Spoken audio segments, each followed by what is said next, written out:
Let's get right to it. The name is Law Nation. Appreciate everybody for jumping in. I thank you all so much for being part of this episode. I really do, Cowboy Nation, and everybody that's listening and beyond. I really appreciate you for help growing the nation.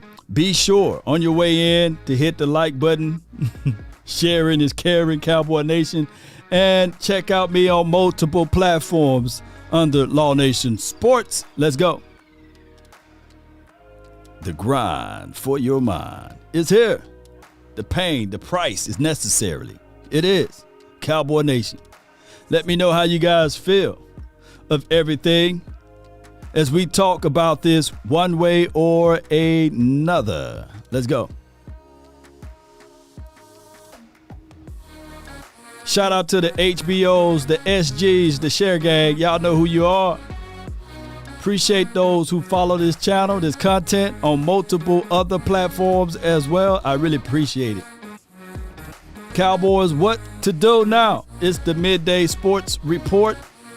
Cowboys will have $23 million in cap space. That's the name of the game. What you gonna do with the money, the fame, the fortune? Will everything else remain the same? Who knows? Cowboy Nation, who really knows? But we can go through this list and see what available options that the Cowboys should roll with. One can argue this right here, that the Cowboys should, that's the operative word, should go grab a linebacker, of course. Could they grab an interior guy? Huh? Shout out to you, Tyrone. I see you in the chat. Shout out to you, the High Life. Yes, let's go. Turn me up just a little bit more. Shout out to everybody. I see y'all on the Facebook groove. Appreciate you. Fame. One thing we all adore. It is what it is. Let's go. Fortune and fame, we stuck in this game. Shout out to the Facebook. Yep. They really say ain't no party like a cowboy party, huh? What about a Law Nation groove, huh?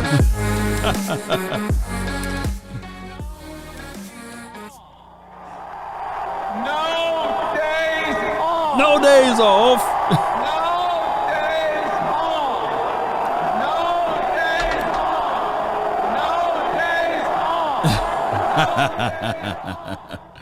All right, Cowboy Nation. One love to everyone, man.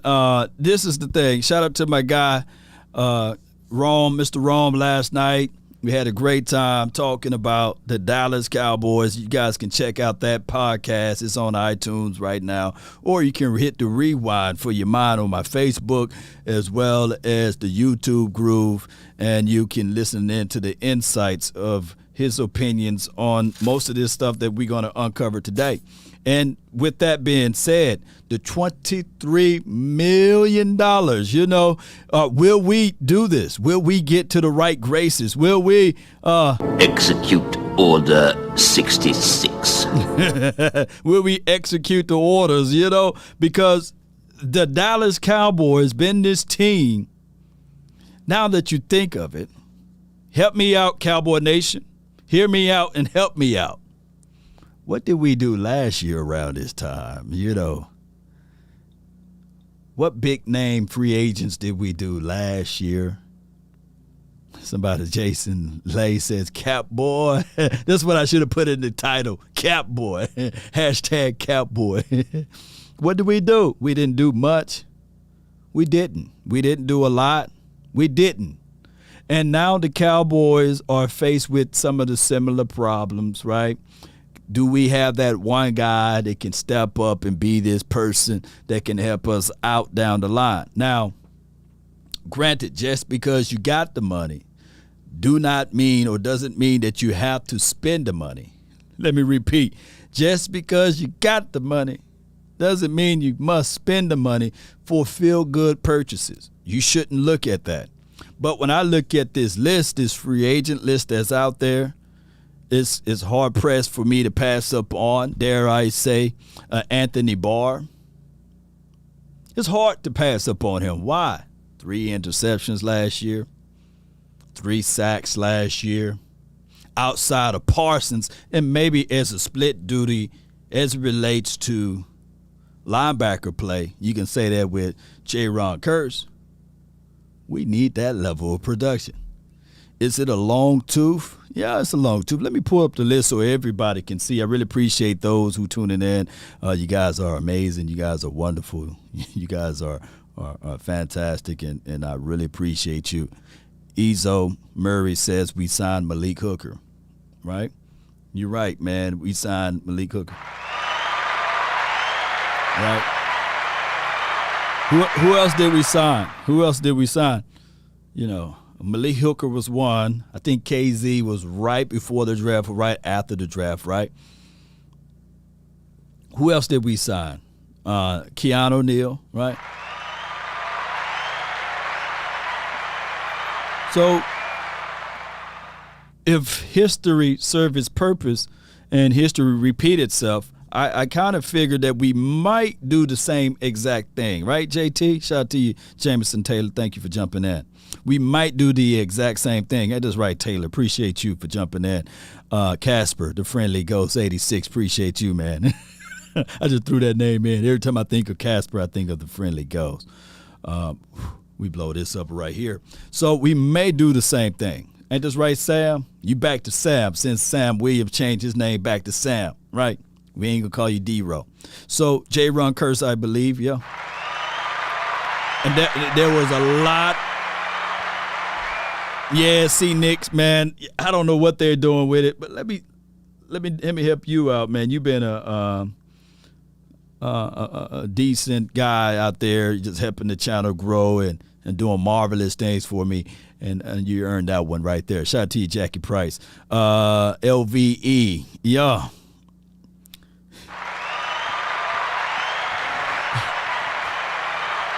This is what the Cowboys did so far. Michael Gallup, we got him on the books or what have you, right? $62 million, right? Oh, excuse me. Don't want to leave out the 0.5. $62.5 million, right?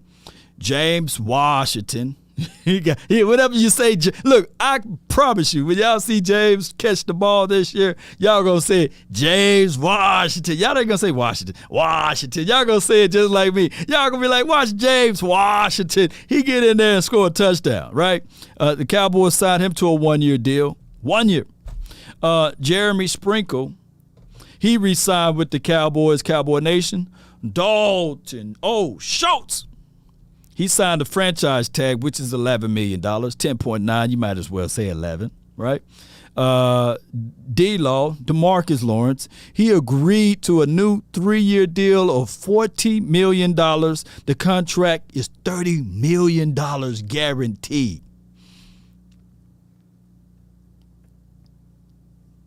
I don't know if my eyes can get any bigger, but that's $30 million, man, for a 3-year situation. And he did that to give us more money in the pot, right?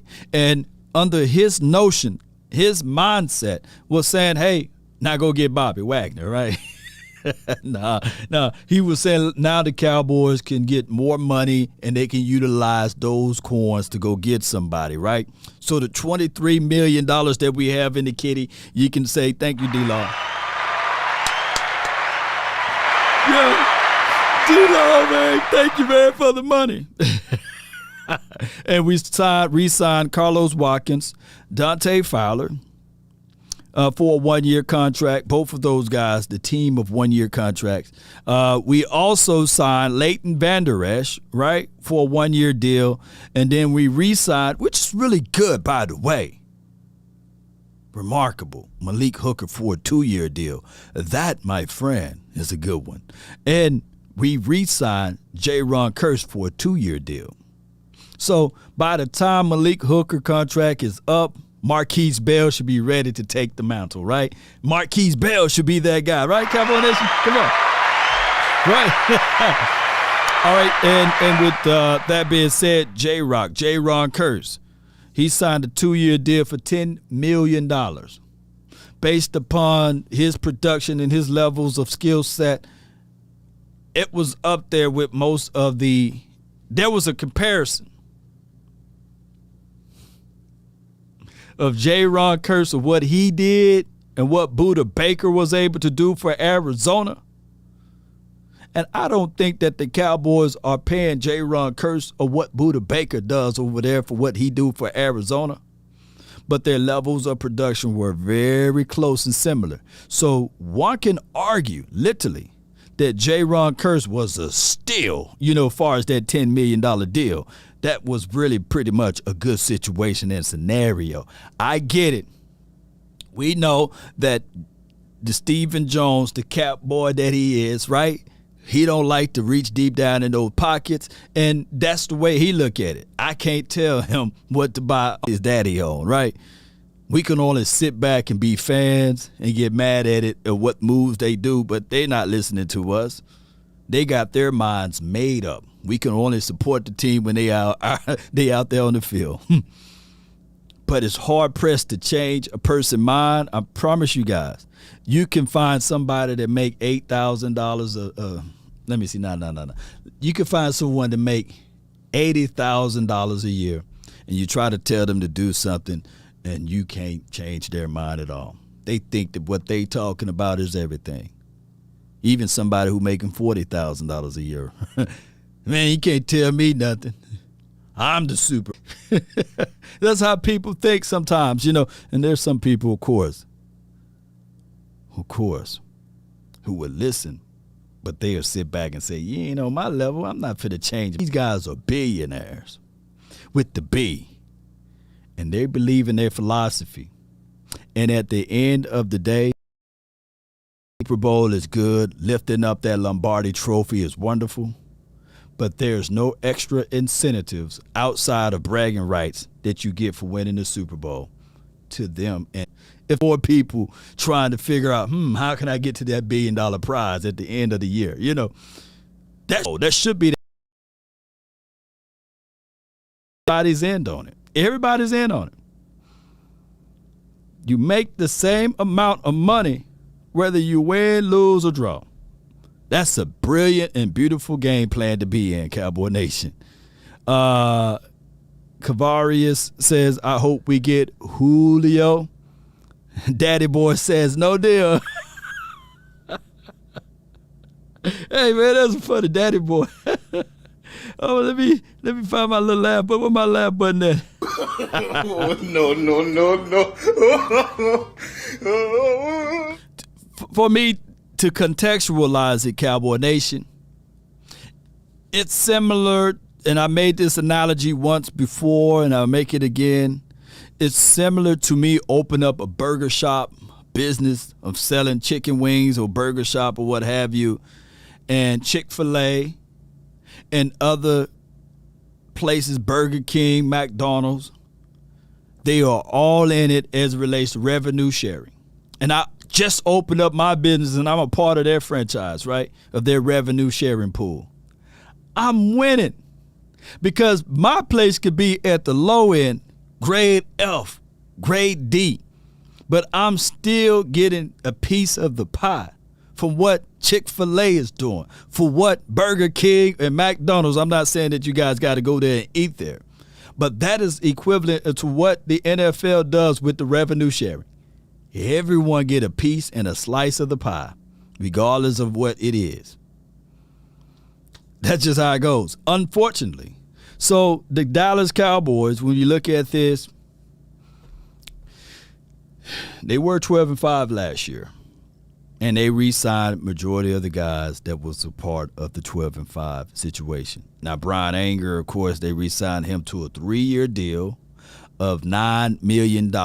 Shout out to him. Kudos to him, right? Second team All-Pro, Brian Anger, by the way. And Jack McQuaid, he's the long snapper. As long as his name is not mentioned, I think he's doing a great job. But for references, let me see if I can pull up J-Ron Curse. Appreciate you guys. This Dak Prescott right here, but get out the way, Dak. Put J-Ron Curse up right quick. Get out the way, Dak. This is what most of you guys want to do to the brother. Get him out the way. All right, so he had 75 solos, 2 interceptions, 63 targets. Receptions allowed was 42. And just for references to what I was talking about, passer rating when targeted was 83.2, missed tackles 3, and he would let you know, man, I only had 3 missed tackles, man, and 1 sack. And for references, we wanted, let me pull up the Honey Badger first, though. Tyrann Matthews, and then we'll get into other situations. And I know Tyrann, he signed with the Saints or what have you. So 3 interceptions, 35 receptions allowed, 65 solos. Passer rating when targets a little bit higher, 91. 3 interceptions, like I said, 8 missed tackles, 1 sack. Similar to what my guy J-Ron Curse was able to do. So let me type in Buddha Baker. They said, Law, man, you just try to make us feel good, man. Come on, Law. Man, we would look better if we had Buddha Baker, baby. You know, and I feel you, Buddha is a little younger, I believe. He had 3 interceptions, 67 solo tackles or what have you. Passer rating when targeted was 78, which is not bad. And, of course, 2 sacks juxtaposed to my guy, J-Ron Curse, 1 sack or what have you. And he had 15 missed tackles. That's a lot of missed tackles, by the way. But he's a smaller guy who plays through the echoes of the whistle. And, by the way, that little play that the Cowboys love to do with the little CeeDee Lamb bubble screen that they kept doing every other game, boy, he sniffed that out and went right to the ball. You guys remember that? Blew up the whole mindset of the Cowboys. They were calling out the plays before Kellen Moore could call out the play, So that's a story of a different day, but shout out to the Arizona Cards. Here's the thing. For all of those who are out there listening, it's not like they blew us out, by the way. Not like the score was 45-0. A lot of people look at those losses crazy. But let's look at the guys that are available. These are the guys that's in the free agency that's available. Let's load them up. And I'm going to ask you guys that's in the chat, man. I really appreciate you. Bar JPP. Shout out to my guy, Jay Lombardi. Appreciate you. So, yes or no? Odell Beckham, yes or no? Yes or no? Put that in the chat. Odell Beckham, yes or no? Dwayne Brown, who's 37 years of age, that's a long tooth. That tooth is dragging on the floor. That's a long tooth. Oh, my God. I don't think that the Cowboys would go with Dwayne Brown. That's just a long tooth. But as a guy that can call and get off the bench to help you out, they got him ranked as the 14th option. Oh, I'm seeing a lot of no's. Shout out to you, Jametta. So fatality. So there's no on just about from what I'm reading from you guys' comments. There's no on Odell and Dwayne. Rob Gronkowski, he's ranked 26. He's left into the mix. We've been talking about 12 personnel. What you call Rob Gronkowski. 33 years of age, got plethora of experience. Somebody said, nah, dog, keep moving. Robert Gronkowski, no. And, of course, all of the antics that he do for the Tampa Bay and as well as what he did with the Patriots, not going to fly over here, right? All right, let me scroll down. Trey Flowers, he's 29. He's ranked 44. Yay or nay? I remember when we was going through the ups and downs, the highs and lows with paying D-Law. I recalled a time when folks was like, shoot, Trey Flowers right there. Why don't you scoop him up? Yep. Nope. No Gronk, no on Trey. Look, y'all said all no. Let me keep moving. J.C. Treader. He's ranked 45 on this list. He's 31 years of age. We got $23 million. We have issues and problems and all type of scenarios with Tyler Biadasz. What do you guys say? do you pull the trigger on JC? Now, he do have position of flex. He can play center and guard. But primarily, he's a long tooth. I think even he was a guy that was drafted by Mike McCarthy originally. One can argue and say that, man, this dude is long in the tooth. He's 31 years of age. Come on, Law. Don't do that, man. Let's not tease the moment. You know, some people say yes. And then you got to shuffle the whole deck. You got Alex Landstrom, right? You got Mac Farniok. You got Connor McGovern, who can play center. He plays center at Penn. And you got Tyler Biotish. But what if Tyler Biotish is everything, Cowboy Nation? What if Tyler Biotish can have that turnaround like Terrence Steele had, right? Because technically last year was his first year. You only played a spoonful, as old folks say, his rookie year. Although we going into his third year, he literally only played a spoonful in 2020. Got the full plate of food in 2021. Let me see what y'all saying over here. Let me see. Let me be nosy. Yes, on Treader. No on Band-Aid players. Yeah, I feel you, Gregory. Gregory, you like this, Gregory, and I'm trying to figure you out, man. Gregory, you like this. Just rip the Band-Aid off, right? Let these young guys play, but don't put the Band-Aid on, right? Just rip the Band-Aid off. And I get it from the psychology aspect of it, of last year, what they did with Terrence Steele. The Cowboys tried to double dip, and they said, you know what? If we can flex Terrence Steele to the opposite side of the field, reinsert La'el Collins, build up his trade value, right? Go on this another run with La'el Collins at right tackle. Then when it's time to trade him, people will be looking at La'el Collins as a valuable asset. But what they did was when they snatched the rug from under Terrence Steele's feet, he stumbled. They put him in an unfamiliar background, right? Place or what have you on the left side, and he blew up in their faces. I call that game getting too cute. Getting too cute. It is. That's the reality of it. I'm too cute for this moment, right? And I told people sometimes you just got to keep it nasty, right? It's Mr. Nasty time. Have your strong ones out there. I was going to say something else, but I don't want to, stir this conversation too wrong. But when nasty, say, okay, all right, hey, you lost your job, dog. We like Terrence Steele. He ain't lying to kick it. But nah, dog. We gonna have to work with Terrence Steele until he lose, right? Until we lose badly. But that's a story of a different day. I'll break that down even a little further into it. But let's go back to this list. Willie Fuller. Do you guys Fuller missed time in 2021 due to PED? At least he was trying, huh? PED suspension, personal issues, a broken pinky. He missed time.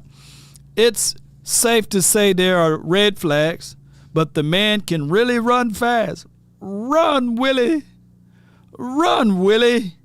Yes or no for Willie Fuller or Will Fuller? Let me know if you guys would like to pull a string for Will Fuller.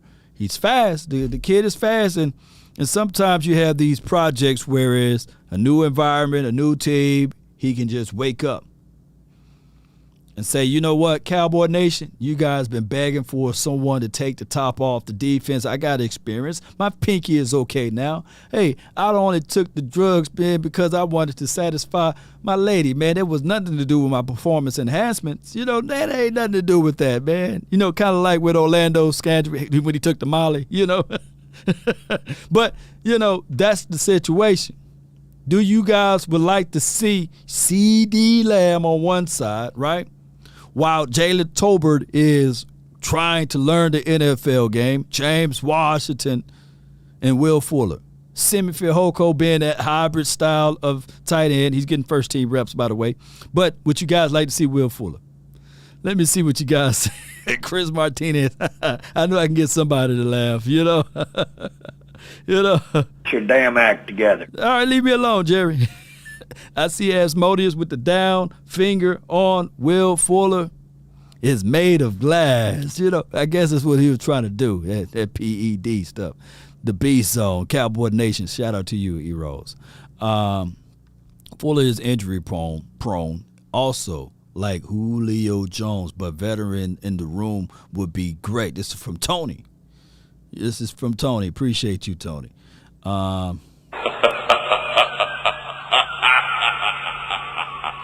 Fuller's made of glass, baby. He play hurt. All right, let's move on. All right, let's see. Offensive tackle, Eric Fisher.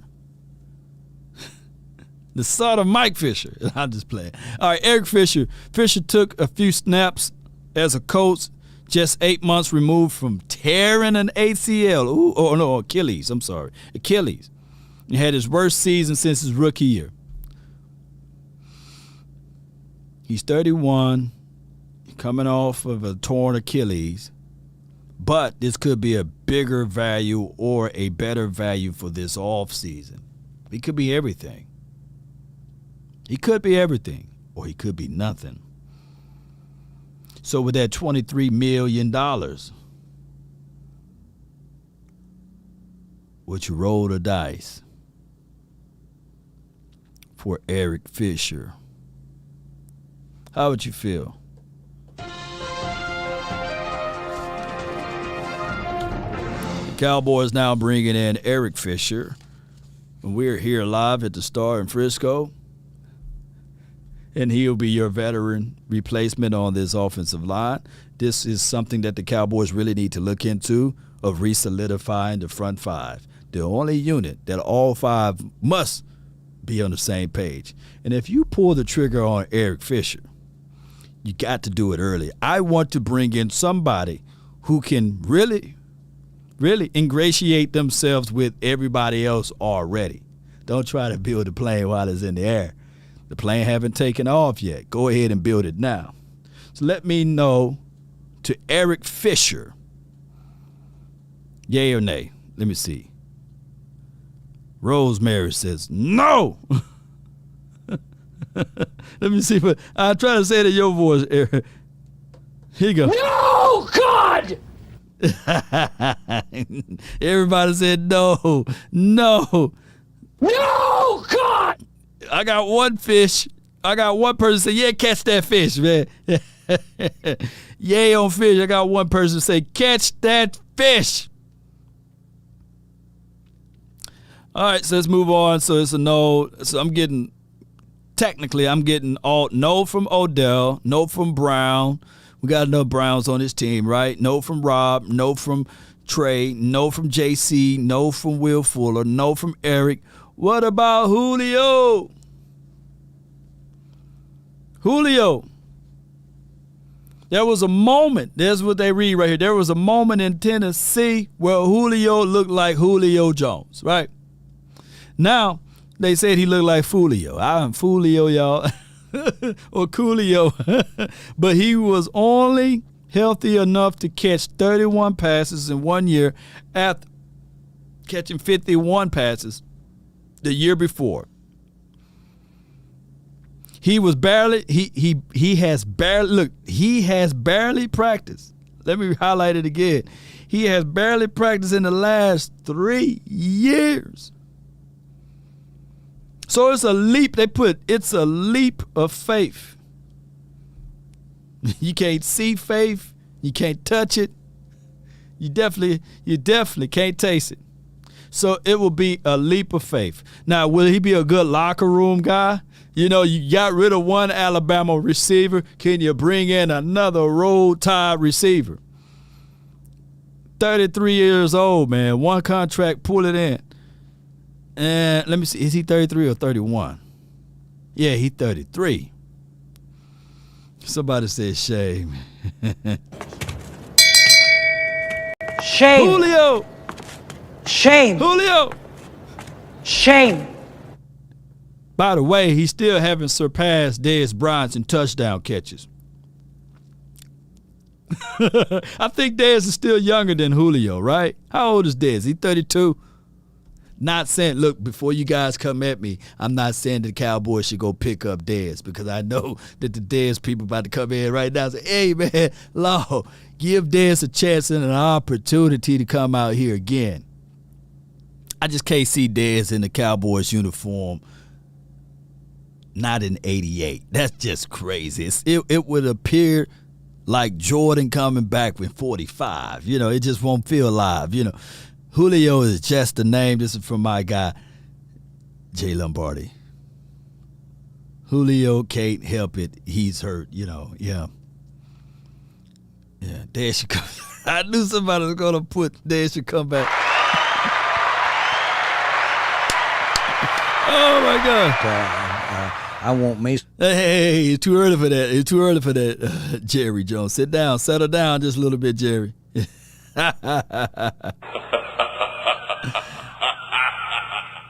How old is Dez Bryant, man? Let me see. Let me see you pull up Dez Bryant. Dez Bryant. Let's pull him up right quick.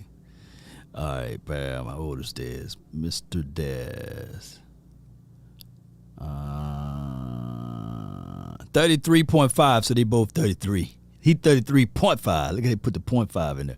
Yup. Born in the 88. I never knew. I never knew that he was born in 88. That's really amazing. Yeah, so that's something amazing. I never knew. All right, so let's moving on to one thing we do notice with this whole list. One thing we do know is there's a lot of older guys that's available, right, in their 30s. But don't count those guys out. Von Miller was old last year, right? And he got him a ring. So don't fall into the traps of the age. Law, before I speak to anyone, I'm letting you know that there is 289 folks watching and only 67 likes in the chat room. We can do much better than this. Shame. Shame. Shame. Shame. How dare you guys allow it to be that way? Y'all got to hit that like button. It's free. Free. All right, so Anthony Barr. Let me get a solid yes or no. Let me say this right here. Let me pull up Anthony Barr. Anthony Barr. Here we go. Chris Brown. A dude look just like Chris Brown. That's Chris Brown right there. Chris Brown. Do y'all want Chris Brown? 40 solo tackles. 24 assists. He ain't caused no forced fumbles. But the man had 3 INTs and 3 sacks, I believe. Let me make sure. Let me double check. Discount it. 3 sacks right here. Yep. Passer rating when targeted is 86.1. Do you guys want me to start looking up? Do you guys want me to look up what, dare I say, Keanu Neal did last year? LVE in that role? Let me know. Y'all said yes to him. So I don't have to sully or denigrate anyone else, right? Maybe for Barr, this is from Gregory. Appreciate you. So the Cowboys have a chance and an opportunity. Thank everybody for jumping in. Neal was a boo-boo at linebacker, man. It was hard for that man to make that transition, right? But for far as for what we were able to do with our safeties, give me that production opposed to what I think that we were going to get from Neil. Now, granted, Neil did make some few plays. Shout out to you, Dwayne. Thank you for the 200 stars for your love and adulation. Appreciate you. All right, so at 30, yeah, bring him in. You got Cowboys. I should be hearing this news tomorrow or sometime this week. Breaking news out of Arlington, Texas. The Cowboys now signed veteran linebacker Anthony Barr to a 2-year deal. This deal is with some options. And with this relationship with Anthony Barr, I believe with George Edwards, this should be a good, unique relationship because he knows the system. Yes, he's an off-ball linebacker, but I'm looking at his pedigree. He has the ability to cover, and he can put him on the line, off the edge, on C-gap, and he can blitz around and get to the quarterback. This is a good pickup for the Dallas Cowboys, pointing in the right direction for the Cowboys to solidify their front seven, right? Experience. A new broom can sweep the floor good, but that old broom can get the corners. And I'm quite sure that Dan Quinn, with the help of George Edwards, would put Anthony Barr in the right situation. Right? Because we still have to say to ourselves, LVE, yes, he got better down the line, but who would you rather play, LVE or Anthony Barr? Y'all can let me know in the chat. That should be the situation. Barr and JPP will be dope. I feel you, Jay. I feel you. Shout out to you, Gaming. Appreciate you. All right, so Justin Houston, that's 33. These guys are all the same age, I promise you. Nay to Justin Houston. Sheldon Richardson. I think we've been banging on the table for this guy to have at least a cup of coffee for the Cowboys for a long time, right? Seems like no one has been more of a top 101 list over the years than Richardson, right? Who is still delivers professional snaps on a 1-year basis, right? I think that he can still give you something. Let me see what Sheldon did last year. I don't know what he did. Let me see what he did.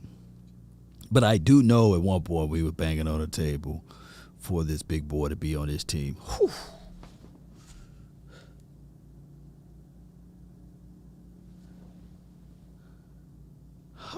Oh, yeah. Oh, yeah. Yeah. As a rotational guy, yeah. I need to go look at this tape, though. Let's see how he got those 4 sacks and 1 forced fumble. Let me see what he got. 37 pressures, 24 stops, 22 hurries from the interior. I mean, if Gallimore and Osa gave us 3 sacks last season, Gallimore gave us 1.5, right, or 1 sack, and he was injured. And not like this dude is 340, 330. Sheldon Richardson is right. What he's let me see. What's his? I think he's like 294, but he plays a whole lot bigger than that. Promise you guys. Let's see. What is 2020 league? 6 sacks from the interior in 2020. We haven't had a guy to have that much production from the interior since Hatchard left, right? Let's go. Okay, 4-19. What do you do in 18? 5. I got 5 on it. 17, he only had 1. That's the level of production we normally get out of our interior guys. 1 sack and be like, yeah, we go to the moon. 2 and 16. Yeah, that's the levels of production we normally get. 7 in 2015, 9 and 14. Boy, that boy was crazy in 14, wasn't he? Come on. He wasn't playing any time before that time. Oh, yeah, 4 in his rookie year. All right, so, man, let me know what you guys think for a cup of coffee. And Odigi Zua, you know what I'm saying? Also regress during the season.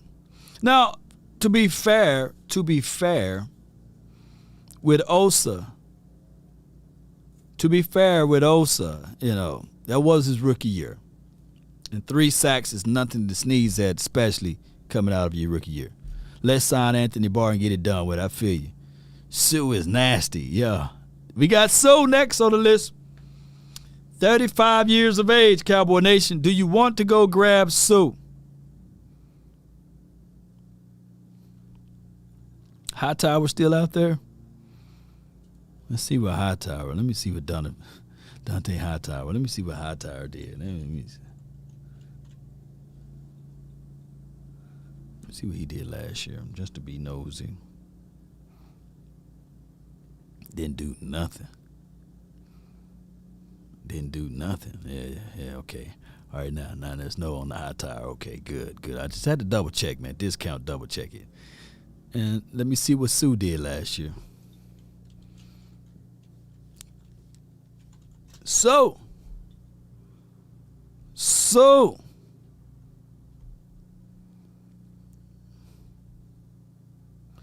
still got it. 6 sacks last year, 37 pressure, 7 hits on the quarterback, 14 stops. Let me see what he did the previous year. 6 again, 3 and 19, 5.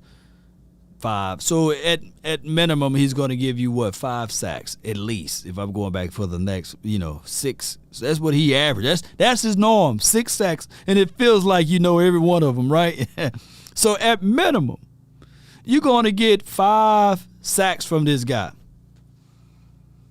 Sue nasty, man. Well, what I'm saying, It's Mr. Nasty time.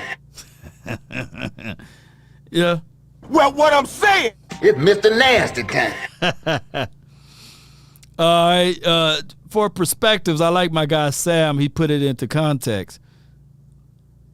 5 sacks next to Vita Vea, which then he had to stay at the Rams land. So, yeah. I'm trying to put it into other context. My other context would be, can you just win your one-on-ones? Basically, that's what we're looking. And I'm not trying to cast a shadow over Ridgeway, Chauncey Golston, before they get even a chance to have this opportunity by bringing in a veteran, Carlos Watkins, Osa, Navel Gallimore. Who else I'm missing out on? Those guys that play inside. I'm missing out on someone. I'm not trying to cast a shadow over those guys by bringing in a veteran. Am I missing out anyone else that going to play inside? Shout out to you, Twin Empire. Appreciate you, my brother from the same mother. It's a mindset that we bringing in. It's Mr. Nasty time. It's Mr. Nasty time. Big Bo. Yeah, I knew I missed out on somebody. And, gosh, Tristan Hill. That room is big. Look. If it takes me forever to bring your name up,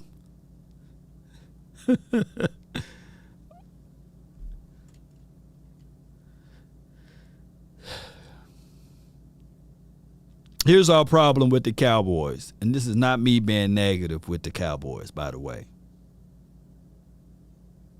And it's a beautiful, unique philosophy. It is. It's really enriched with a good thought track to do. We develop guys to go elsewhere. What do you mean, Law? We develop guys to go elsewhere.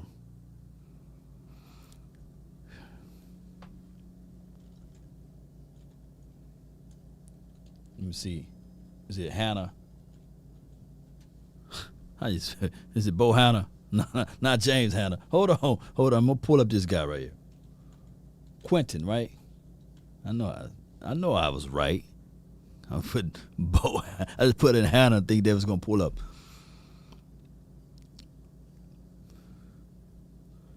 We develop guys to go elsewhere. So when you look up this right here, and I know that he didn't have a bevy of snaps here. But when you look at this is putrid, right? This is this is despicable, right? As far as the numbers aspect, I see 0 sacks, 0 forced fumbles, 6 solos, 4 assists, right? And I see a plethora of red stuff, and then I see 3 pressures from your big boy, right? 3 hurries. And I know that he didn't get enough snaps.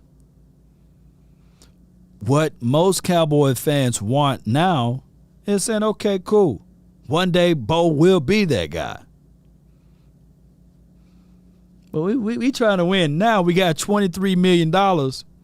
And I get it. You want to develop him. You want to make sure that he can be that guy down the line or what have you. But then when it's time to pay the person, the same person that you develop, and then you hit him with like, hey, man, remember, we believed in you. We took time to nurture you. We took time to develop you. What about that hometown discount? Home tape. You home skillet. Right? You supposed to be one of ours. Man, I know, man, but the Colts, they talking about paying me $10 to $12 million more. Hey, man, don't forget who butter your toast. So you going to go with the Colts? Now it's time for us to bash you, you know? That's how the Cowboys do. Versus just going in there and picking a guy that's already half skin or iron on the wall, right? And that will be Sue or any of those other guys. Just a little longer in the tooth, of course. All right, so we have Kevin King. Let me see what Kevin King did last year. Let me pull up King. Let me y'all bear with me. Kelvin King.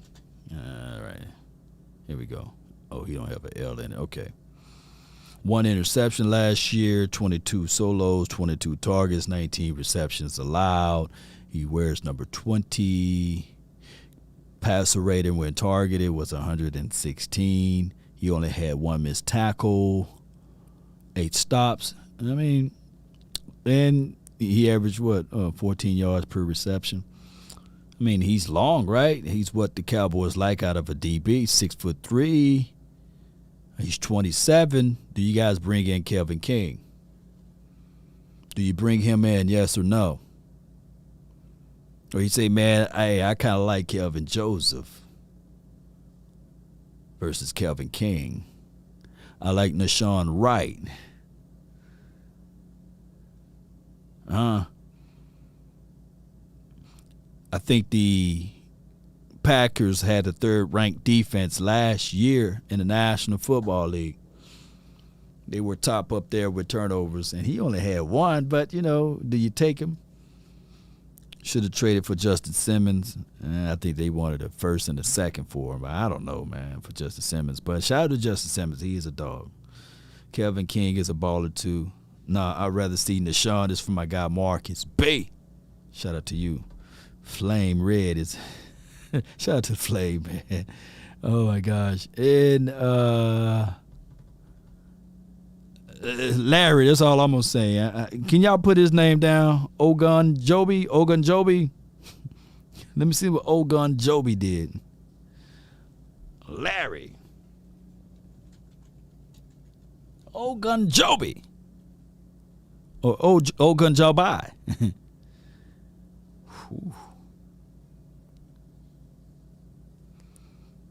I got some of my eye. That 8 sacks, 33 solos. Anything from the interior. I'm looking for it, baby. All right, so let me see. He 305, big boy. Cleveland. Straight from Cleveland. 2017. How old this guy is? No. Where is this thing at? How old is good old Larry? 27.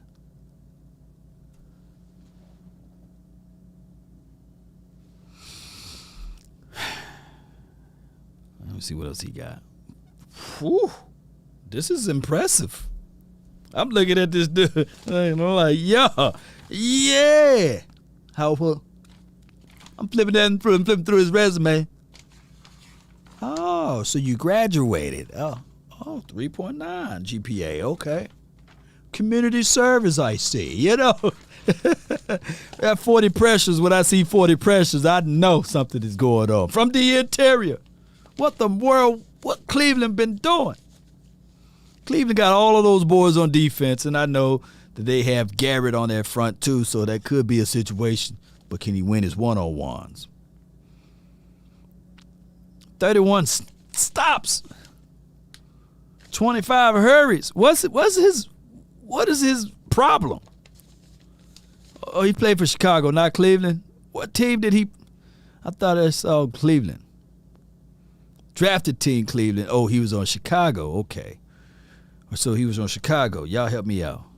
So I don't know why. Oh, he plays for Chicago last year. Okay, what Chicago was doing then? Are those, is there such thing as garbage time sacks? you know, is there such thing as garbage time sacks?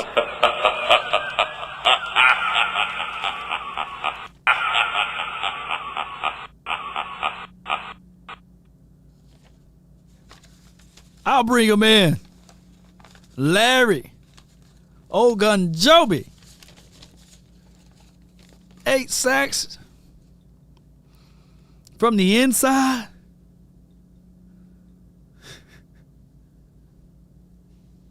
Eight sacks. Come on.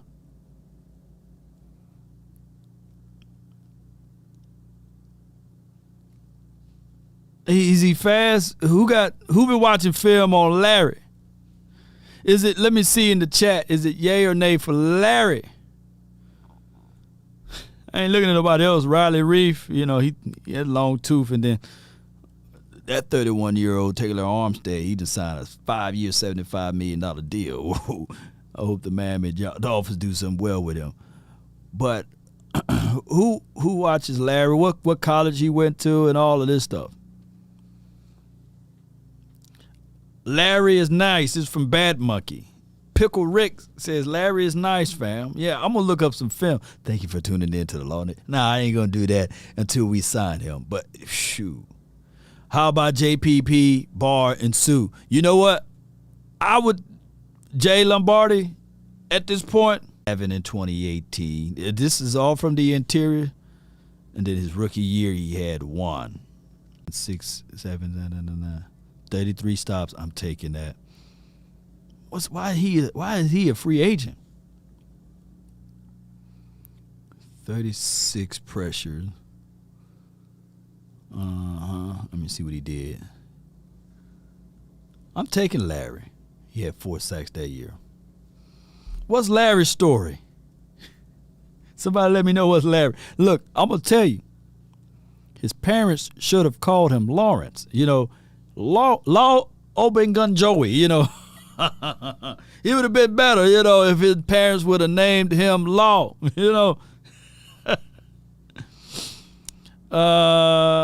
O-Dog, or Q-Dog, shout out to you. He says, Law, you nailed it. Got his sacks against bad offensive linemen.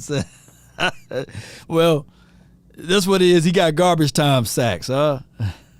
Ogunjobi then got garbage time sacks.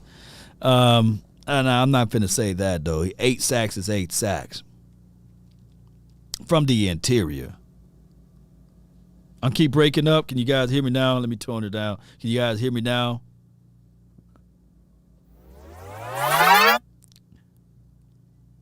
Eight sacks is 8 sacks, regardless. Sup, Eagles fan hood. Shout out to the Eagles man that's here. Shout out to Flame making your annual or daily visit over here in Cowboys country. I appreciate you. We have this wonderful display of seats that you can take. We give you guys popcorn, water, beverages as it relates to the cold ones. We got it going on. Larry failed his physical with the Bears, and that's why he is available. Okay, let me see. Larry Ogunjobi is that guy who gives up a lot while searching for his own splash plays. One reason he could be on his third team in many of years. So he need coaching. That sound like he need coaching. Like, dude, you're like, you try to do your own. He needs some discipline. He needs some discipline. That's what it sounds like to me. That boy needs some discipline. Come on over here. I know we're not the most disciplined team because we've been hit up with multiple fines and penalties and plays after the whistle. All right. He look like he a swole dude though, you know. Yeah, he look like he can move some stuff out the way. Get to Jalen Hurts. Get to Carson Wentz. Let me see what else they got on this kid. So he played all the way around. He's just a knucklehead, huh? Let me see what else they got on this kid, man. They don't have much news. They don't have much bad news on him. Let me see what the Bengals, what they were talking about. Get it right. Eddie Goldman. Eddie Goldman's still out there, right? They don't have much on the kid. Lamar says, big bro, last year it was the CB from New England, but look how Diggs turned out. I want the same for our second-year players this year, unless it's a lot of SB experience, Super Bowl experience. Yeah.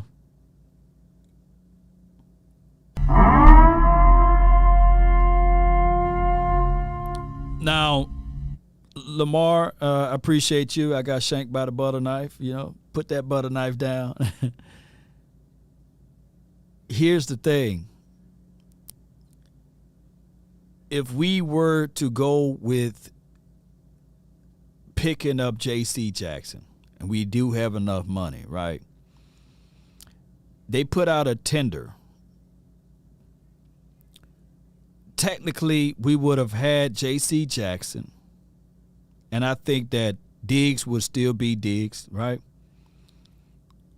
And we would have lost our second-round draft pick.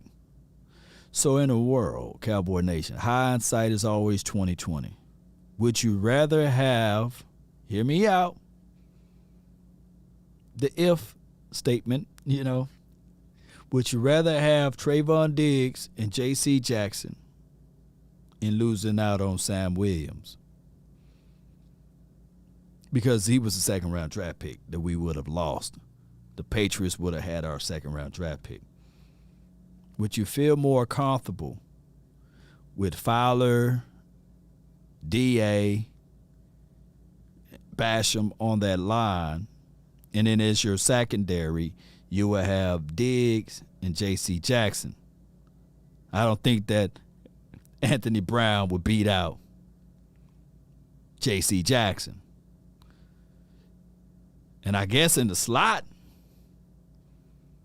you can insert Kelvin Joseph there, right? Let me see what J.C. Jackson did last year. J.C. Jackson. I think he had about, God, dog, they love this kid. 8 interceptions out of 98 targets, 50 receptions.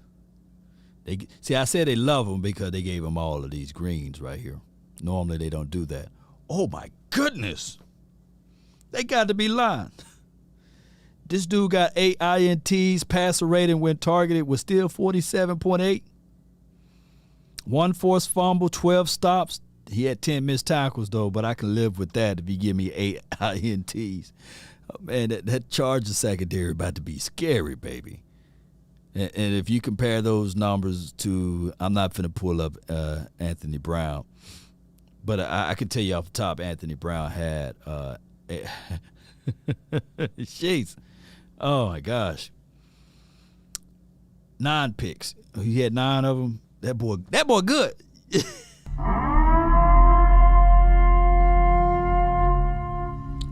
You know, one thing I can tell you, though, my guy, C.D. Lamb, he caught some balls on J.C. Jackson, you know, so I get it, though, but it's the mystery. Right now we can say, yeah, we would like to have, like my guy Lamar said, let's see what this second round looks like. Do J.C. got him a ring, too? Because I don't think that he was on that Patriots team when he won it, you know. He could have been. I don't know if he was one of the backups during that time frame. And I think J.C. Jackson went undrafted from Maryland, right? Let me see. Let me see if I can pull this up. I think he was one of those guys. Drafted team. Yeah, he wasn't drafted, so and he's 26.5. He's a 4.4 guy. How in the world? I don't think he was drafted, though. I think he was undrafted. Y'all let me know, man. Y'all help a brother out, man. Let me know whether or not he was drafted or undrafted. But neither here nor there. Red says Cowboys suck. Suck. But that's okay. That's okay. That's okay.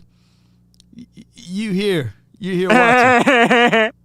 You're watching though. Oh my gosh! But no, don't kick him or her out. Execute Order 66. We're not gonna kick you out. We appreciate you. We appreciate you. Cowboys got a harder schedule. Come on, strength of schedule really don't mean anything, right? Right. And if so, we got a harder schedule. I've got balls of steel. We ain't worried about it. Look, bring it me right here. And we ain't going anywhere. It's okay, you know. Give us the hardest schedule. Because this is the thing. If it's the hardest schedule, they would be in return to say it's the easiest schedule. And if it's the easiest schedule, they in return will say it's the hardest schedule. So it's a conundrum piece, regardless of how you look at it. And speaking of that, let's listen in to my guy, man. So we'll have a competition. Dan Quinn. Shout out to Bobby Belt. This is on his IG page. And then we'll play some other audio about our quarterback from 105.3 The Fan. Teams split up on defense into 3, and so we'll have a competition at the start. It might have been based on yesterday. It might have been pictures in the building, like for a rookie, name this person. I'm like, well, that was the person serving breakfast. What's their name? You've been here with them 3 weeks. Like, you still don't know, like, that's who their name is. Or, you know, I put a picture of the equipment guy up and say, what's his name? You know, and so for the new players, like, that's super important to know that the support staff works with us, not for us. Yeah, that's a great point too. You know, like, you don't bring a talent. Like, no, you put it back into the bin. And so knowing that the support team is part of what you do, but they're not added on at the end. Yeah. I think that's like those small things add up to say, all right, everybody has a role here. Yeah. I asked even the equipment guys, we got any guys on straying over at the first? No, coach, they've been doing good. All right, that's good to know, because I wanted to find out if somebody was above equipment or training or, you know, treating someone just because, you know, I was the head coach or defense coordinator, get more respect than, you know, somebody in a supporting role. That shouldn't be the case. Yeah. Not if you really want to get. It really goes to that question that's up on the teams. So I wanted you guys to understand the psychology of what Dan Quinn brings to the table. No big I's, no little U's. And I do like the aspect of if you don't do well, he will pull you. And we can see that there is a unique difference between the defensive side of philosophy on the corn versus the offensive side of philosophy on the corn. You know, originally, J-Ron Curse was not the starting safety, strong safety at that. We was mixing in with the philosophy when you was out there at Oxnard. You would see my guy, other guys out there, DeMonte KZ, Donovan Wilson. Those were the guys. But through hard work and perseverance and being out there, understanding and picking up the playbook, not listening to the outside noise, J-Ron Curse brought his lunch pail in. He had some bad days in practice. He did. Trust me. We saw some of the wide receivers and some of the running backs catch the ball or what have you and shine all day on J-Ron Curse. But this is what happened. He continued to grind, and he got that ball, and he got that position, and he got that role to be the number one safety out there. So it wasn't a lot of politics involved on the defensive side of the coin. He earned every stripe. He earned every star. And he earned every moment. And Donovan was like, hey, give me out there, coach. Well, this dude got a fall on his face. And he never gave it back. He never gave it back to the other safety. But it goes back to what Dan Quinn just lamented. It's all about each one, everybody got to hold the ground that they walk on. No one is privileged, right? No one is given the award, the cookie. Then he elevated through the course of the year to green dot guy. You know, we're going to put some of the pressure off of Michael Parsons. And we're going to give it back to J-Ron Curse, let him call out the defense. His first year ever under Quinn's system. What you think he's going to do in his second year? Y'all let that sink in.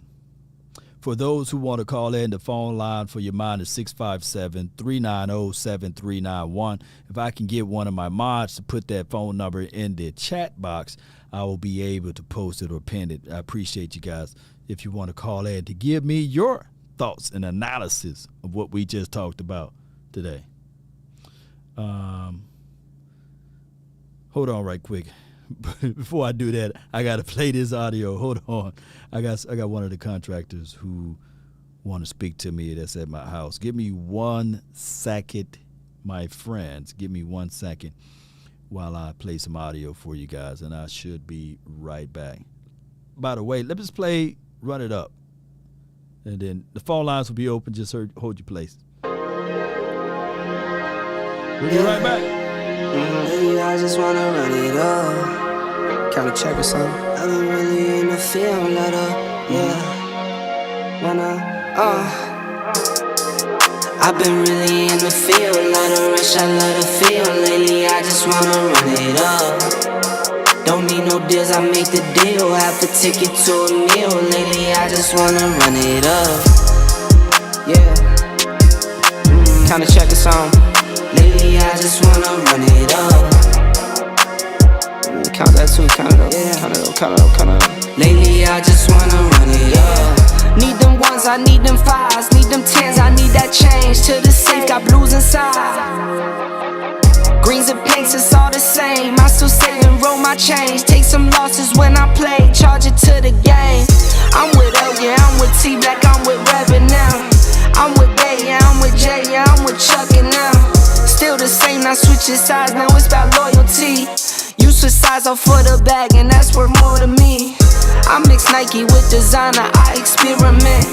You just rock what's on the shelf, and I'm not feeling it. Search for the one, but baby girl, it's nothing real as this. Can't trust a soul, I keep a hammer, call it too legit. I've been really in the field, let her rush, I let her feel. Lately I just wanna run it up. Don't need no deals, I make the deal. Half a ticket to a meal. Lately I just wanna run it up, yeah. Kinda check a song. Lately I just wanna run it up. Count that too, count it up, yeah. Count it up. Lately I just wanna run it up, yeah. I just be off the dome. I I never own no chrome. Too many foes and clothes. Yeah, I be at home alone. I be in zones alone. I be on road alone. Yeah, I been really in the field. Love the rush, I love the feel. Lately, I just wanna run it up. Don't need no deals, I make the deal. Half the ticket to a meal. Lately, I just wanna run it up. Yeah. Kinda check a song. Lately, I just wanna run it up. Count that too, count it up. Lately, I just wanna run it up. Lately, I just wanna run it up. Lately, I just wanna run it up.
Did y'all miss me, man? I'm back, man. Oh, I'm all the way back. Cowboy Nation, really appreciate everybody. that tuned in. I should have had it on a longer loop, but I appreciate everybody for being part of this one. Let me know if you guys are still here, and we can get going. To it. Appreciate it. Oh, man, we still got some folks. Y'all some real ones. I go back to work and y'all still be here. I'm going to do a marathon and just have it on while you guys. Shout out to you, Sadiq. Hold on. Let me do this. We have anybody that's waiting. Appreciate everybody. Yeah, we out. Man, y'all, look, man, y'all. What's good, man? Oh my goodness, man. All right, so where was I? I was said I was gonna play this audio, and then the phone lines are open if you guys want to touch in. And they said, is Dak Prescott not a QB you win games with because of? And this is their title for. We always got to talk Dak Prescott. Y'all know how this goes, right? Shout out to y'all, man, that's tuning in. And do you guys think this is a quarterback that its team wins because of him? Maybe or more of a bus driver? Okay. And would you do contract for life? Josh Allen, Buffalo Bills. Yes. Brian's been on this one for a long time. VIP, I see you. You've made me doubt a little bit, but I've made you doubt. You were doubting. You were a doubter. I was a Josh Allen doubter coming in. Yes, two of my worst sports takes of all time tight end playing quarterback. Yeah, he was a tight end or a running back. Yeah, masquerading as a quarterback. And Justin Herbert. I did not believe in Josh Allen or Justin Herbert, and it took Allen a little bit of time, but he has certainly proved me wrong. It took Justin Herbert 5 seconds, and he proved me wrong. All right, so let me put some context behind this, Cowboy Nation. Allen got hooked up with a good offensive coordinator, a good team that saw and had a vision, and they put some good defenses around that particular team. Now, I'm not discounting Allen and his skill set, and that dude got an arm that he can sit back, close his eyes, and throw it, and he'll land 80 yards on the other side. Dude just got unbelievable arm talent. His problem was he couldn't hit water if he fell off a boat, right? He had like that Happy Gilmore swing, and just couldn't be accurate with it. But it is what it is. He's a phenomenal quarterback. Now, Herb, I've seen a lot of people who are high on Herb, right? Herb is a real accurate quarterback, elusive, tall quarterback, and nimble just a little bit, right? Right? And we all saw him and said, hey, man, that kid need a sandwich. Health was his issue, and so far he's doing a good stay. That Chargers team, shoot, they got some weapons around here. Dana Jett says, they roasted me. Tell them to call in. Tell them call in and roast me. Don't be keyboard warriors. Call in and roast me. So, yes, but that doesn't mean that I have to just hammer against him just because that was my thought of him coming in. Now I view Josh Allen completely differently. Holy smokes, credit to the Bills and all the things they've done building around him. But yes, he's 100% a quarterback. He's one of the extraterrestrials that we talk about. Are you bleeping kidding me? All you have to do is turn on that playoff game between the Chiefs and the Bills, Mahomes and Allen. You look at both of those quarterbacks and you say, yes, please. Yeah, he's been great even without a great O-line. I mean, and I think he balances the big plays with keeping drives alive, and the ability with his legs just really sets him. I get it, man. I know, man. I got a thick skin under this beard, man. I don't mind you guys talking about me, man. Come on, man. I love y'all. Y'all love me too. Apart, maybe the best dual threat quarterback in the NFL right now. Might regret this, but there might be some regression on this kid. Okay, why is that? Brian Daboll and Ken Dorsey now going to the New York Giants. Okay, all right, that's a good something to keep an eye on. Ken Dorsey got elevated to the OC. Did he get elevated? Okay, yes. Then I thought that's how they were able to keep Dorsey. Okay, that's the thing, because I was worried about. I thought Dorsey had left. No, Dorsey stayed. Dorsey took over for Daboll. They got your guy Joe Brady now over there as the quarterback well, Joe coach. didn't do a very good job in Carolina. So, yeah. Okay, well, let's talk about then the prime. But if they are able and eligible to get Danny Dimes to play like Allen, I'm going to lose my mind over here. Oh, my gosh, man. Primary play caller then with Brian Daboll. Right. That one didn't keep an eye on there. For sure. We'll see if Ken Dorsey. There's a lot of positivity, and that's why I thought he left. I thought he left Buffalo to go to the Giants. But him as a play caller, I'm interested to see then if that's the case. But I think losing Brian Double, there might be a little bit of regression there. His accuracy was so bad in college and then his first year or two in the NFL. What gave you confidence that he would be able to get better at that? Like, how much can guys improve? I felt like, to me, I like this mental makeup. I like the physical toughness.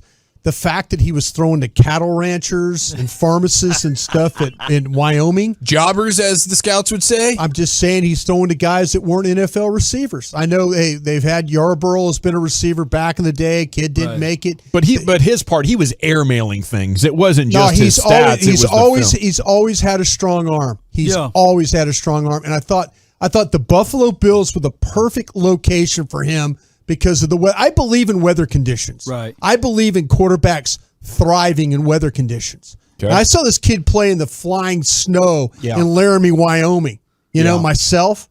So I had faith that this kid was going to. Buffalo is the perfect place for him to play. Again, you could start he was willing to try and do something different. He was willing to be coached. He knew he wasn't perfect coming out of Wyoming. Yeah. And they worked with this kid. There's still flaws in his game. Yeah. But with the way the physicality, I mean, we were all out here at AT&T Stadium, I think on a Thanksgiving day. You know, he fumbles the ball on a 4th and 1, grabs it off the ground, jumps through, dives over. I mean, that's the kind of will. All right, I've seen some people say, hey, Josh Allen has outperformed Dak Prescott. Did Josh Allen play every game last year? Did he sit out a game? He threw for 4,407 yards, 36 touchdowns, 15 interceptions.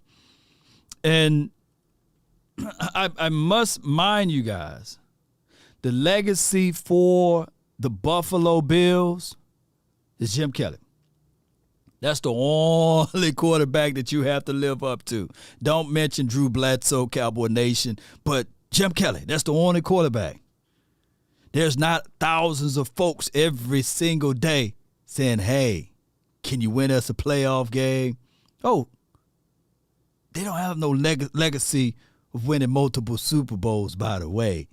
So he can waltz up in there, Josh Allen being a number 1 draft pick, and slowly gain his respectability with the NFL. He's 6'5". Yes, he got a cannon for an arm, right? And he got some good tutelage, as I can say, from the coaching staff and their organization. So let's listen to more what they have to say. Because trust me, Dak Prescott numbers just the same, but there will be those, if Dak Prescott threw 15 interceptions, 5 more than what he did last year, you guys will be ready to reverse crucifix Dak Prescott. You guys would be. And let me see what he did in 2020. Yeah, that's pretty good. 2020 was a real good year, 37-10. Oh, that was exactly what Dak Prescott did this past season. And then 2019, 20-9. And then, of course, 2018, 10-12, 10 touchdowns, 12 interceptions. You guys would never let him. Y'all, look, I know y'all slick Cowboy fans. Y'all would not allow this to happen. Y'all would not allow a quarterback to have more interceptions than they do as it relates to touchdowns. Y'all would not allow it to happen. I know y'all Sly Devil, y'all. I know how y'all think, Cowboy Nation. Y'all would not allow this kid to develop. If the Cowboys drafted Josh Allen, you guys would have been really said, oh, no, man, he got us another quarterback. Y'all would have been crying every year. Let's go. That's the kind of will that I want with my quarterback. You know, Dak has that will, but I don't think it's that down the field. I mean, we see with Allen, I don't see that arm talent. He doesn't have the same physical gifts. Cannon. Yeah. And Allen can throw it through. I mean, so are you doing a contract for life right now for Josh Allen, or do you have a little bit of a wandering eye? I'm just saying. No, he's going to get the contract for life. Yeah. I'm just saying, keep an eye on maybe some slight regression because of the OC being gone. Okay. Yeah, you're in line. The regressions. All right, so I got 573. You're live. Hello. I heard about this debate recently. I'd like to find out if you think that Dak Prescott is better than Baker Mayfield. Without a shot of a doubt, yes, Dak Prescott is better than Baker Mayfield. Without hesitations. Yeah. So, this is the question. Are the Cowboys going to go all the way this year? Oh, well, I want the Cowboys to get back into the playoffs. And then from there, after they can win a playoff game, then I'll let you know whether or not they can go all the way. That's just my rationale of it. Yeah. All right. Thanks for your time. Anytime. All right, so for those who are out there thinking that Baker Mayfield is better than Dak Prescott, people fail to realize if Dak Prescott was picked up and put on the Cleveland Browns, number one, first and foremost, people would have a change of perception of Dak Prescott if he played for the Cleveland Browns, by the way. And you had 2 wide receivers on that team before Odell Beckham left to go to the Rams or what have you. They have a strong running game and a top 10 defense. Top 10 defense. I think that Dak Prescott would be looked upon differently if he went to a different team outside of the silver and blue. If you can have a quarterback to give you 37 touchdowns to 10 interceptions, right? And only had one losing season, the Browns would literally love and would love the ground that Dak Prescott walked on, right? For him to have only one losing season, and the losing season that he had, here will still have Dak Prescott if the Cowboys were to look at that and be like, yeah, man, that quarterback 13-3, second year 9-7, third year 10-6 on the years or what have you. I got the 281. You live. No, for the next few weeks, don't watch Undisputed or any of these crazy TV shows. No. Let them all talk. This season, we will prove everybody wrong. Dak will have a top 5 defense. He'll have a solid offensive line. Elliott will have a resurgent year. And without Cooper, this offense will still be better. CeeDee Lamb's going to step in the number 1 spot, do his thing. Today we got that extra $10 million from Collins' release, so we got $23 million free and clear. So, and I know Steven's going to sign at least one more guy. I would love if he signed 2, at least a receiver and Anthony Barr. Get a receiver, Will Fuller, per se. Even John Ross. I'd settle for John Ross. That guy's a speedster, 4-2 guy. And Anthony Barr on defense. Do that, and we are set and ready to roll. You know what I mean? And we're going to let our play do the talking. And I'm going to go to at least 3 games this year. One of them is going to be Week 6 at Philly, so I can be there when we burn the link down. And I can burn it down, brother. Burn it all down, man. Hey, just come out alive, man. I'm going to be there lighting the match when that clock hits 0 and it's 31-10. No doubt, man. No doubt, man. I love the conversation, man. Let people know where to find and follow your content, fam. Yes, everybody, if y'all would please indulge me, Charles in Charge Cowboys Sports Report. I've got good content. I started my channel mid-last season. I've been a fan since Super Bowl 28 when I was 6 years old. I've been bleeding blue ever since. I'm 36 now. So Charles in Charge Cowboys Sports Report. I put out a video once every few days. I'm sure y'all like it, guys, and I appreciate that, Law. Let me get my name out there. No doubt, man. Appreciate you. Go Cowboys, man. Appreciate you. Charles in Charge, man. That brother's in charge over there. Shout out to him and all that he do for the nation, Cowboy Nation. I really, really, really, really like his insight to everything. I didn't even know.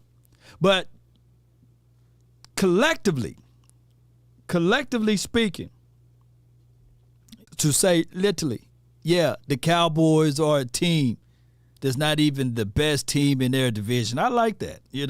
Let them continue to bump up and push up and show love to the other teams out there and let us somehow fall up under the radar. I like it. Look, it's a good feeling for us. MJ, just hold tight, man. Let me play some more of this audio, and you'll be next, okay?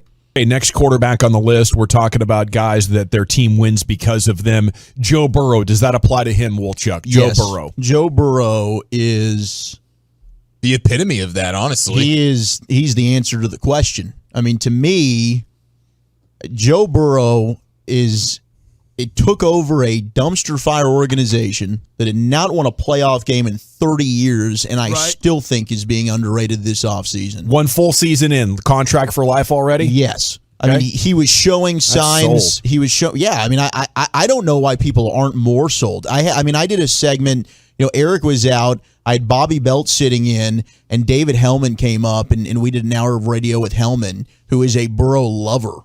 LSU guy, yeah. And I think I did my top 5 quarterbacks. Burrow is 5 for me. I think he's already a top 5 guy, and neither of them were ready to go there yet. I don't need to see any more from Joe Burrow. Okay, how about you, Chiafalo?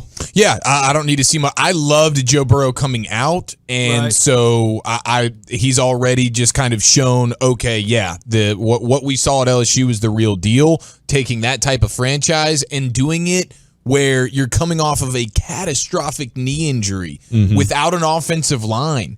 And it's just like, no problem. This dude has the it factor. I've seen enough from Joe Burrow. I'm good to go. Next quarterback. Now, here's the thing. I do love the notion of when they say he don't have an offensive line because they give up a lot of sacks. And when we give up a lot of sacks, we got the offensive line. And when I raised the question last year, I said, hey, if they saying that Joe Burrow don't have an offensive line, why don't they pick up Connor Williams? You know what I'm saying? They would you give me your left guard for our left guard? They're like, nah, you can have Connor Williams. The offensive line is only good if everyone is good. You are only strong as your weakest link. And when you have holes and pockets in your offensive line, see, the Cowboys continue to live off the reputation of, hey, man, Zach Martin, man, hey, he's a Hall of Fame. He got the gold jacket. Hey, man, Tyron Smith, he's a Hall of Fame. He got the gold jacket.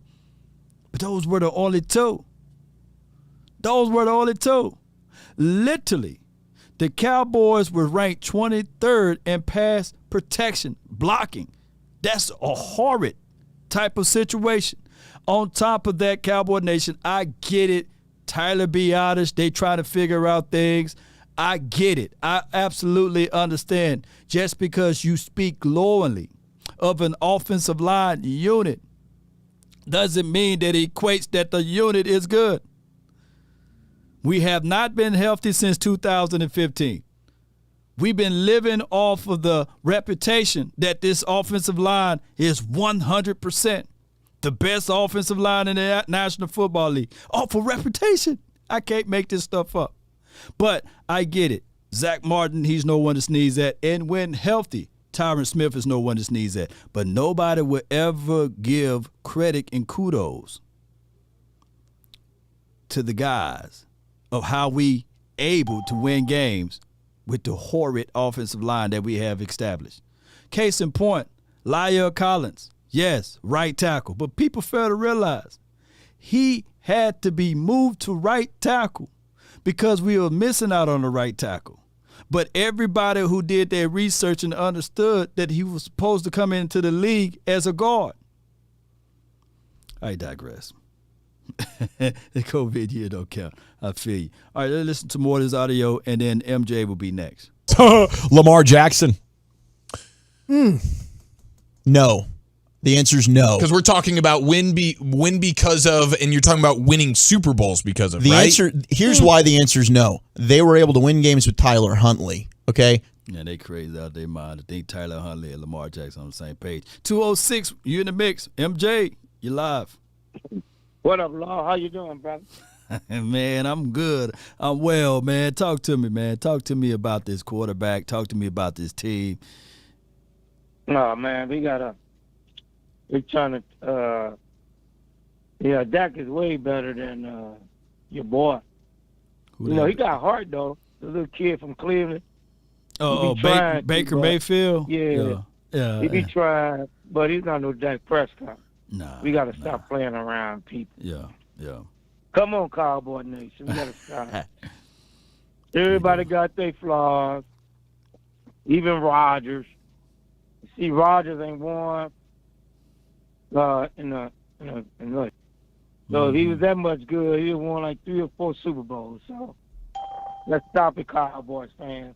Yeah, let's stop that. Yeah, we got to stop it. So we in the last 4 games. Yeah, that's who's gonna go. Everybody get mad at Dak. I get mad at Dak because I know he could do better. Right. I'd be mad trying to make him up. He could pass, but no, I don't want him trying to be like Tom Brady. I want him to be my Dak Prescott. No and doubt, I want MJ. Kellen Moore to make the right plays for the young man. That's all. Yeah, the expectations are kind of skewed for a lot of people. A lot of people look at Kellen Moore as if though he's already this guru or already this guy that figured out the NFL, when in actuality he was a third-year offensive coordinator. Now he's going into his 4th year. That's the actuals of it. And those are not excuses. That's just. Yes. So, let's stop playing around. That's why your boy said that last night. What did he say? What did he say? Law, you know me. I get on all the podcasts. Right. I tear them up for crying because when the draft came, they always crying. Hey, all of them. And your boy you had on last night, what's his name? My guy Ron, Mr. Ron, CFT. Yeah, I told him I said, man, you guys. I say, I got on all of them. I say, well, I'm going to tell y'all something. Y'all not really Cowboy fans. We can complain, I get mad. But don't go on national TV and be saying, oh, man, gloom and doom. Oh, man, because we didn't get the pitch y'all and won. I say, man, I'm a Cowboy for life. Right, I've been going through this since the 70s, the 80s to the 90s. Fight another day. Them guys, man, I told them guys up on I was taking. Yeah, I remember you calling them all crybabies, man. I was calling them all them crybabies. And then they turning their tune now. They like, yeah, you got to have that spirit, man. Keep that spirit. To their defense, before I let you go, I think that when you said that Vach was crying and some of the other guys were crying and stuff, to their defense, they was looking at it from the draft analyst aspect of it. He was looking at it from these are the guys that he studied, right?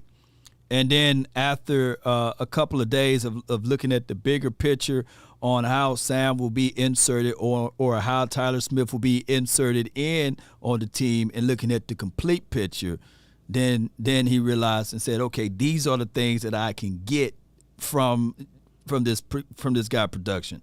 Just like I believe his stance is he loved Rashawn Slater, right? And what do we have issue? What we keep talking about now? Offensive line, right? So from his perspective last year, I love Rashawn Slater versus Parsons. Now, will Parsons work? Yeah. But you will have to see. It's a wait and see. No one saw Parsons doing what Parsons did last year. Not even the Cowboys. But it takes time to develop. I got someone else at my front door, so I'm gonna put the slow music on for you guys, and I'll be right back with you. Okay, fam? All right, fam. All right, appreciate you. Shalom. Shalom, my brother. All right, y'all give me 1 second here while I put some music on for you guys. I got to answer this front door right quick. Boy, it's a busy day today.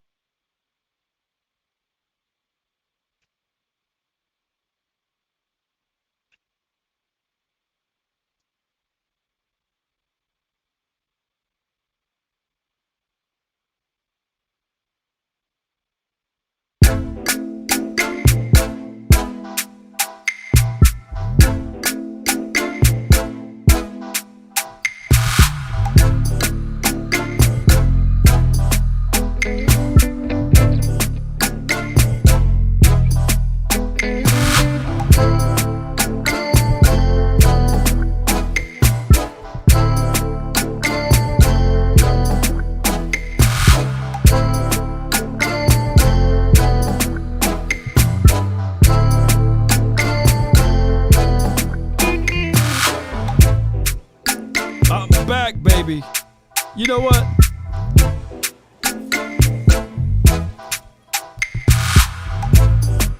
I'm back.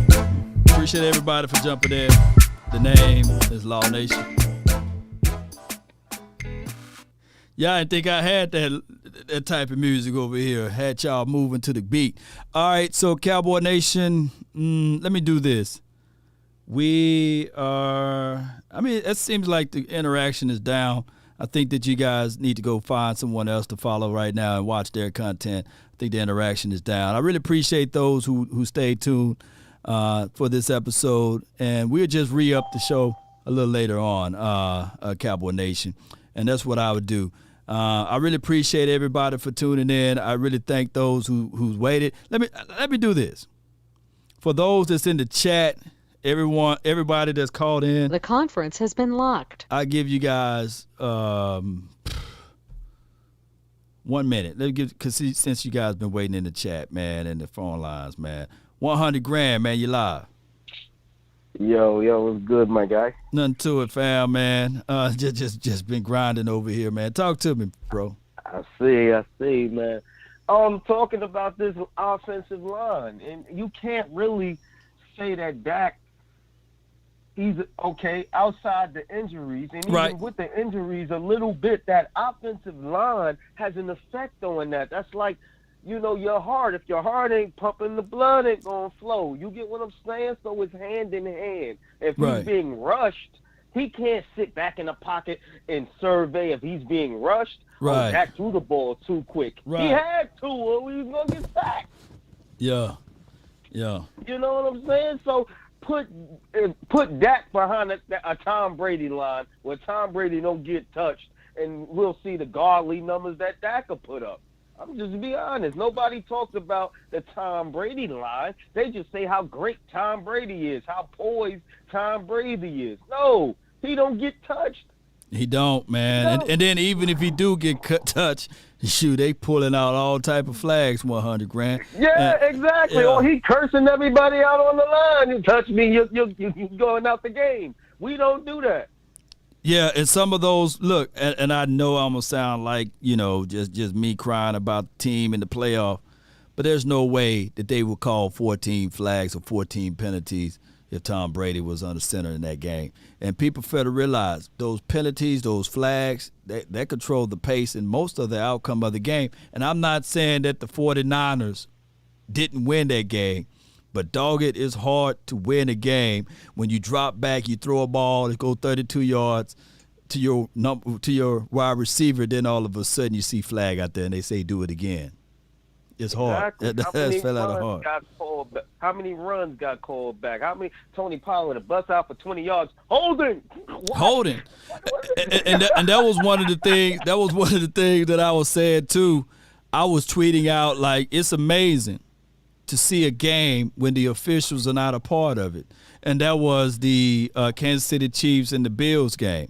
They was going back and forth, back and forth. That game was high scoring too. Right. It was a high score. I said, man, if the aficionados can just call a game like that, then we would like it, right? I would rather for them 100%. Not to call a call versus them calling on every little move. And we've seen some blown coverages too, but we've seen some clear holds and stuff like that, and they just let those boys play. And I like that better versus calling a flag on every god doggone play. It's crazy, fam.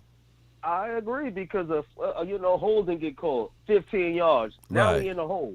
You see what I'm saying? Right. And a lot of times that's not Dak's fault, but y'all expect Dak to get out of 1st and 20 and come on, man. You can't blame that on Dak. You can't. You ain't lying, man. Look, it's just like touch foul at basketball, man. You can call it in every play, and I think that a third of this come from the hate angle that the officials have toward Jerry Jones. And for anybody to say, why they don't want the most franchised, the most revered team to be in the Super Bowl, because of this one thing right here, the antitrust bill that they have with the NFL. And on top of that, the revenue sharing.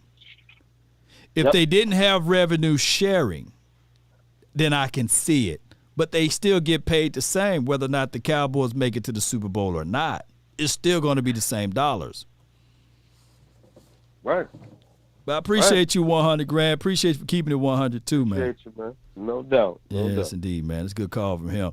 All right, man. I'm going to try to wrap this show up, man. I got too many pauses in this one. And what we would do is I'll maybe do a part 2 later on today to talk about the rest of the video, explaining everything about the quarterbacks or what have you. But let me share this link to those that's in here, man. I know I went over my time. That's just what it is. Go here and I'm going to go there. I'll be giving you guys some unbelievable insights to my thoughts on this, but I appreciate those who sit back and patiently watch this. Shout out to 105.3 The Fan. You see it right there in the chat. Click that link and you'll be able to watch the full excerpt of them without me pausing and rewinding. Coach Marv, you're the last caller of the day, man. Talk to me, man. Hey, man. No, I didn't watch that video, but you know that $23 million we got here. Yeah. I'm gonna tell you what we need to utilize, man. And I'm gonna give you the reason why. We need to sign a veteran linebacker here. Yeah. Because of the fact Michael Parsons needs a veteran guy beside him to teach him the unique things about the linebacker position from a technical standpoint, Big not facts. just an athletic standpoint. Yep. This can make him even a better linebacker and a better football player. All the other positions that we are talking about have already had that. In C.D. Lamb, he had Cooper for 3 years. Right. Your line has Tyron Smith and Zach Martin. Big facts. All the other positions have that already. But that's the one place that he cannot look in the room and see somebody that has those skins on the wall, that has been in the league 8-9 years and still playing productive. They can say, "Hey, young blood, I know you're fast, but let's think about it in this way," and it makes it a lot easier for yourself. Yeah, I mean that's the best way to put other guys around your talented stud, and not allow your stud to do everything. You know, just And look he at can it like become that. a better player. Hey, people look immediately at Ray Lewis and say, "Hey, man, that's Ray Lewis, man." But I don't know what Ray would have looked like without those big boys up front, and then without them acquiring T-Sizzle down the line. You know, so all of those things plays a major role, not a minor role. And I hope the Cowboys figure that out. And he came in with a linebacker coach like Mike Singletary at the beginning. Oh man, you preaching now? Oh yeah, you. Ooh. See what I'm saying? So this was Michael Parsons needs someone, because right now he's just playing on a lot of this natural athletic ability. Right. What if he starts thinking the game and he can figure things out before it happens? Man, what that makes sense now? Man, that makes too much sense, Coach. Ooh, that makes too much sense. That's what we need. We just need that one veteran presence, because LVE can't give him that, and Lou Griffin can't give him that, no doubt. And you can't expect rookies who coming in the next year, just coming in after him to give him that. He's the only good veteran guy, and he's in his second year in the linebacker corps. You need that guy in that linebacker corps to get that level, that experience, so you can go to new levels and get this guy, this Parsons, as be a Hall of Fame linebacker, then a Hall of Fame defensive lineman. You're just going to make him a better player with a good veteran presence that probably got some skins on the wall that can still play. Man, you spitting today, Coach, man. I really appreciate you for your insights, Have man. a good one, Law, man. I thank you, too. Appreciate you, Coach. That's a good call from Coach Marv, man. Look, he can call in every day if granted, you know. Love that. All right, Cowboy Nation, I really appreciate you guys. I hate to rush up out of here, but I got to roll like dice, basically. Be sure. Goodbye. To hit that goodbye button, right? Be sure to hit that like, share this content, let a friend or a neighbor know where to go when they want to tune in to Cowboy Sports Talk and beyond. Cowboy Nation, really appreciate you guys. Thank those who participated today. Right? The moment is here. The time is necessary for us to continue to grind. $23 million. What the Cowboys should do with that. That is up to the Jones family.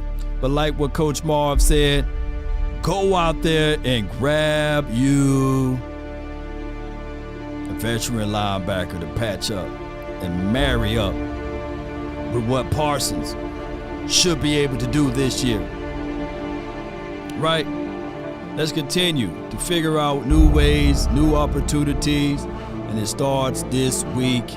Of course, we'll find out what these boys can do, Cowboy Nation. That's all the time that I have for this moment. Appreciate you, Paul. Shout out to you, Jet. Thank you for coming in. Appreciate you, Tony. Thank you, Robert. Appreciate you, Marcus Calloway. Appreciate you as well as anyone else that's watched this stream. That's been my time. I really thank you all for yours. DC for life. Let's go. Turn me up a little bit more. There we go.